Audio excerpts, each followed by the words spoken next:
ngi jëm ci formation nouveau gouvernement diggante semaine prochaine bu président Bassirou Diomaye Faye prêter serment mardi ba pare est-ce que am nga idée ci li nga xamante ni gouvernement bu bees bi noonu la war a tënkoo maanaam ci nombre de ministres yi ñu war a am déjà parce que ñoom sobriété la ñu woote ak yan tête nga yaakaar ni vraiment war nañoo accompagner le président Bassirou Diomaye Faye ci li nga xamante ni mooy doon les 100 premiers jours de son gouvernement ak est-ce que yaa ngi xaar tamit yow sa bopp ci gouvernement bu Issa Tine sànq mi ngi lay wax ni ñenn ñi ngi lay xaar ñi ngi lay xaar intérieur wala ñu ngi la fay proposer est-ce que yaa ngi xaar sa bopp ci gouvernement boobu ak boo nekkul ci gouvernement boobu ban taxawaay ngay am ci li nga xamante ni gouvernement bi moom lay doxale bon li may njëkk wax mooy bu ñu teg pression le président Bassirou Diomaye ba di indi ay termes des 100 premiers jours et tout parce que loolu dañ ko tàmm dégg ci France ak yenn dëkk yi quoi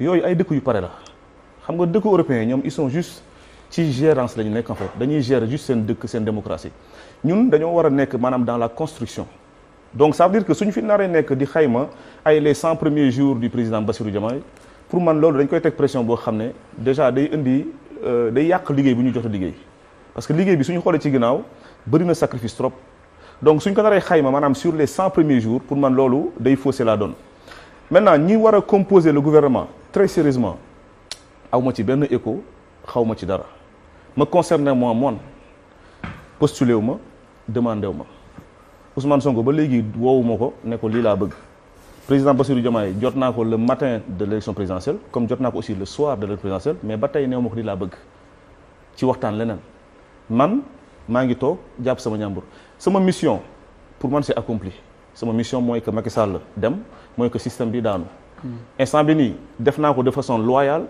envers la vérité loyale envers Ousmane Sonko loolu rek laay sant yàlla et j'ai jamais abdiqué dans ça j'ai toujours été constant et cohérent ci loolu kon li ñu la attribuer ci benn vidéo comme quoi boo nekkul ministre de tel da ngay dem opposition loolu ci ban contexte la non loolu contexte bi mu doon mooy dañ doon waxtaanee sama ngëm-ngëmu nationalisme ma tontu leen ne leen su yàlla defoon Ousmane Sonko nekk président te faluma li nga xam ne dafa concerner sama domaine comme ni ma ko gëmee ci nationalisme maanaam la gestion du pays par rapport à la sécurité côté migration côté leneen loolu laa wax mais nekkul que dama propulser sama bopp ci benn station boo xam ne man maay kan pour def loolu instant bi nii on a un nouveau chef de l'État dans ce pays là et moom moo am prérogative yi pour jël ku ko neex man lenn kese laa xam am naa mouvement am naa idéologie et j'en suis argumentatif damay wéyale sama yoon loolu kese laa xam. Teyrul c'est pas la même chose par rapport ak li nga wax nii li Pape Moussa wax ak li nga wax du benn. c'est-à-dire. du benn par rapport ak li nga wax ni moom nga njëkkoon wax ak li nga. non c'est-à-dire ci contexte boobu noonu la woon xam nga sooy def émission day am benn contexte bu émission bi amee. on te pose une question. boo xam maanaam dama waroon firndeel rek ne que ni dama gëm li may wax malgré que maa ngi ànd ak Ousmane Sonko ak suñuy différence loolu kese la du leneen c'est pas méchant je pense. D'accord, pas ça. maintenant nag bon mën nañu indiwaat ay yenn vidéo exposé ko pour jéem a jaxase ñooñu mais ñu ñuy waxal ñoom xam nañ que ni man musuma leen woo musuma leen message pour laaj leen dara man je ne demande rien en politique jamais lenn kese laa gëm doxal yoon ci Sénégal lijjanti suñu intérêt doomu réew après avancer léegi nag yàlla nag moo xam maanaam ku nekk ak sa mérite président yàlla moo koy fal jaarle ko ci askan bi ministre yàlla moo koy fal jaarle ko ci loxo président. Avant ñuy romb question Ayoba boobu tey jii combien de ministres feront l'affaire parce que yàgg nañu décrier pléthore de ministres yi nga xamante ne dañ koy am dans le gouvernement même tey ñi nga xamante ne ñoom la ñu porté au pouvoir dañu yàgg di dénoncer li ni mel bëgg a woote sobriété mais également bëgg wàññi train de vie li nga xamante ne moo di état tey si on se retrouve avec combien de ministres ça fera l'affaire. Bon man pour man mën nañ bañ a dépasser même 20 ministres parce que sooy xool du temps de Wade 20 ministres 15 sax doy na.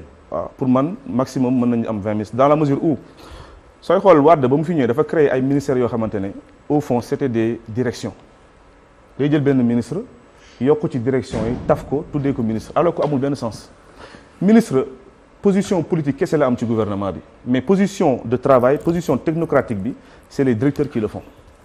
te je pense que on va dans un gouvernement politique dans la mesure où on vient de gagner des élections dans la mesure où aussi c'était une forte coalition yu mobiliser ay forces maintenant nag après pour man les instances comment dirais-je actives yi ñu war a mën a xaar ci askan bi ça va être maanaam les directions yenn direction déjà yu inutile la ñuy éliminer ak yenn direction yoo xam maanaam yàgg nañ fi nekk te war a am doole te mosuñu ko am la ñu war a mettre en avant. non gouvernement politique bi nga wax tey jii est-ce que du tey loolu la ñu war a xeex yaa ngi wax on a eu benn coalition triple XL et j'ai entendu Ousmane Sonko le dire à Mbour que ñëwuñu pour pàccoo donc de ce fait est-ce que tey mën nañu toog di xaar ne coalition bu kii ku ci nekk war nañ la cër. non su ma nee gouvernement politique nekkul maanaam ku si ne war nañ la cër gouvernement politique mooy maanaam ñi nga xam ne dañoo nar a représenter li ñu xeex ñun lu ñuy xeex mooy que système bi jóge fii lu ñuy xeex mooy maanaam que ñu teg ay justice et tout côté boobu mooy maanaam le sens politique bu mooy wax maanaam ñoo xam ne soo leen falee ci benn bërëb ci benn ministère dinañ xam ne diw méngoo naag lu ñu ko fal maintenant nag le travail ci suuf direction yi ñoo koy def. Ces directions-là, on va en revenir avec une administration très politisée ces derniers temps. Paasan. laa bëgg. laajal nga laajte. ma laajte. waaw laajte après nga ñëw déedéet da ngay laajte di sof. dama bëgg ngay sof di ñambaas. non si déglu moo dàq lépp. waaye lenn am Paasan kon xoolal bu fekkee ne déglu ma tegal la chaise fa la tegal la télé bi. danaa la déglu moo dàq lépp ba pare doog a nag dugal. c'est-à-dire pédagogie la bu garaaw la yore. qualité pleine. qualité pleine. waaw léegi doo leen may si qualité pleine. qualité pleine qualité pleine. après ngeen wax ndax xamul tax. dañoo tàmbale émission bi rek Issa Song saay. saay répliqué. kii génn xaw ma kan encore. est-ce que man tey tooñu ma sama bopp il est tenace jox Issa ne ko tey amul siif kaay ma jox la. ci ayo ba nga waaye doon fekk nañ tàmbale. fi saareen bi du Bien sûr, dara mu non, seet. c'est que il a répondu voilà. Issa depuis presque 2 ans dañu woon def émission maanaam. kon il a Issa répondu. loolu la yàkkamte kon maa ngi doon comprendre. voilà. Paasan demal non Paasan il est bon sur le plateau il détend l'atmosphère. mais yow jamonoy ree lan ne. waaye réegi de léegi ma gañ. li nu dund fukki at ak ñaar. ko réewul ñu ree ah. daanu man de léegi ma gañ nag. big bang may sonal. ndax big la bi li muy signé nii. big bang may sonal. méttiwul. garaawul ay ñaari fan ci des. Mardi rek. lii xoolal jàppal ne Mardi du big rek. créole la. mardi rek mu jeex Oui, ma- de. si li naqari 11h woon lépp mardi dina si ñëw. 11h. et puis ah ouais xooloo baax de du big de créole la. crayon la dañuy gopp gome baa ngi ñëw. méttiwul. kon Même baax problème. na. dama bëgg a wax benn affaire. bu important defe naa fi ñu toll nii. Sénégal dund nañ loo xam ne war nañu sax dépasser c'est normal nag c'est un débat traditionnel et tout mais waxtaan bi jamono bi ci ni ma seetaanee ni ma gisee ni ma observé Ayoba ni ma sentiré ce qui se passe je me dis pendant 10 ans 2014 à 2024 un parti politique a existé il s'appelle le PASTEF le pouvoir en place bi fi nekkoon a eu à en faire l'ex-Pastef entre guillemets cette folie-là cette connerie entre guillemets de dire ex-Pastef comme qu'on a ex-PS Avec la complicité de certains médias aussi. malheureusement alors qu'il fallait se limiter à dire le Pastef ce Pastef-là est devenu en 10 ans l'APR a existé en 3 ans jël nguur avec une coalition Pastef a existé sur 10 ans avec coalition ou sans coalition ce qui se passe wala ce qui s'est passé da doon am avec ou sans parce que nit ñi eggoon ci benn niveau boo xam ni ras-le-bol bi dafa jeex dafa métti woon maintenant pendant 10 ans que ce parti a existé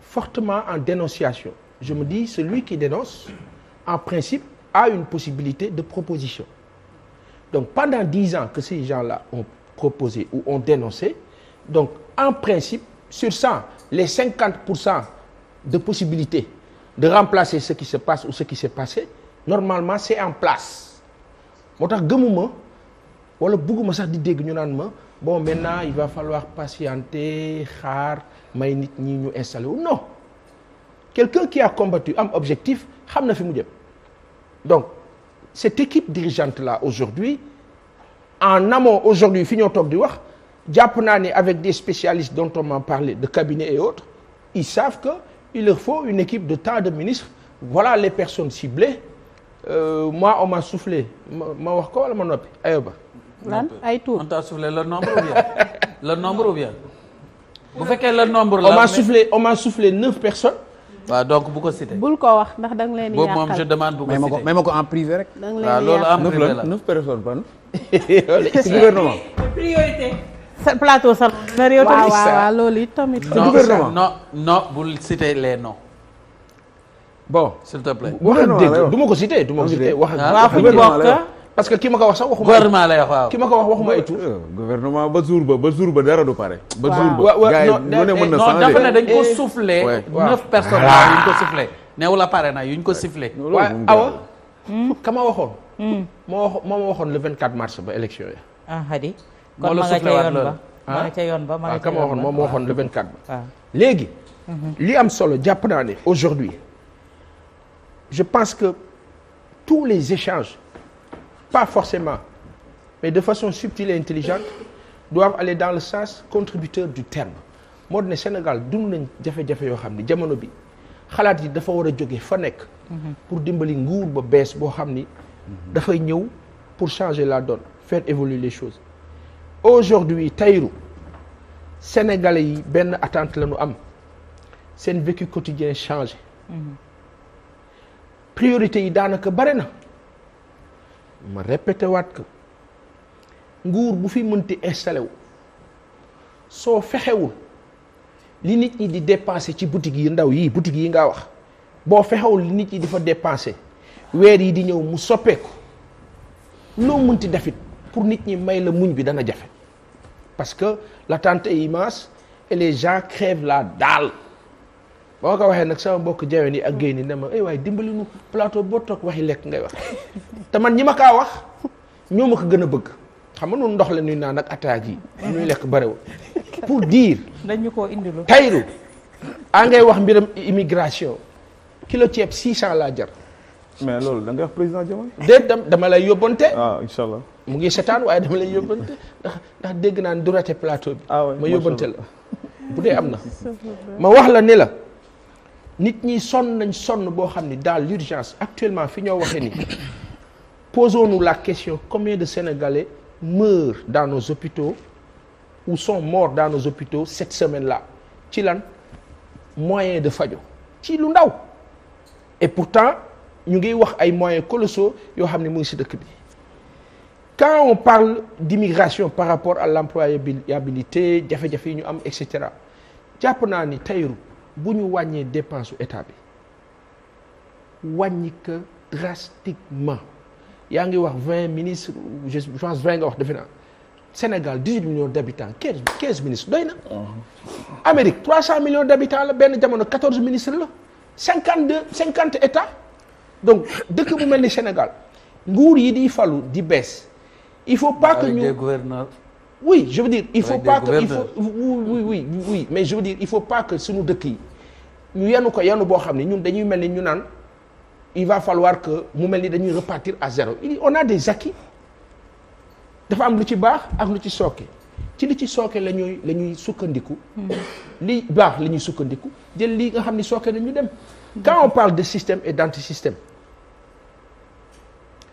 l'antisystème on en a parlé par rapport à la réalité bi ñu dund de 60 à maintenant moo di ne de 60 à maintenant suñu njiit yi ni ñu waroon doxalee wuñ ko donc il va falloir vraiment rincer et redémarrer à zéro non il faut pas rincer il n'y a aucun cordon à couper il faut plutôt update refaire rectifier le tir parce que il y a eu un État créé en 1960 ou 59 qui a eu des fondamentaux qui a eu un précepte ou un concept d'existence bu tax mu agsi fii tey ce qui s'est passé mooy on a eu des hommes ngeen baal ma malhonnêtes dans des postes d'exercice de station ñu dénk nit fii mu dëng def fa njaaxu dénk nit fii mu dëng toj fa keneen ak keneen ce qu'il faut refaire c'est quoi c'est pas une question d'antisystème ou de système ce qu'il faut c'est quoi